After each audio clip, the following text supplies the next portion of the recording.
Sa Maharlika Trade Center muna nananatili ang ilang residente ng Barangay Maharlika sa Taguig City matapos matupok ang kanilang mga bahay kagabi.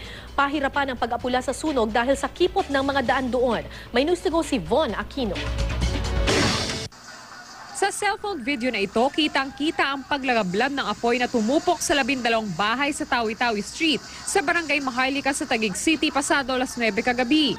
Ayon sa Bureau of Fire Protection, mabilis kumalat ang apoy dahil dikit-dikit ang mga barong-barong. At dahil makipot ang daanan, hindi rin naging madali para sa mga bombero ang apulahin ng sunog. Actually, talagang mahirap kasi dikit-dikit at the same time yung daanan, wala na kami madaanan. Actually, yung mga firefighters natin duman sa mga yero para mag-firefight. Bigla na lang yung apoy, masyadong mabilis. Kaya nga nataranta na kami, damit lang nga nakuha sa kamay mga bata.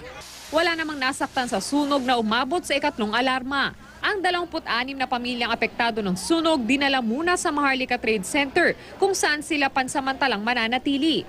Tansya ng mga otoridad aabot sa 70,000 piso ang halaga ng pinsala sa ari-arian. Tuluyang naapula ang sunog mag-aalas 11 ng gabi o 2 oras mula na magsimula ito. Patuloy pang iniimbestigahan ng sanhi ng sunog. Von Aquino, GMA News.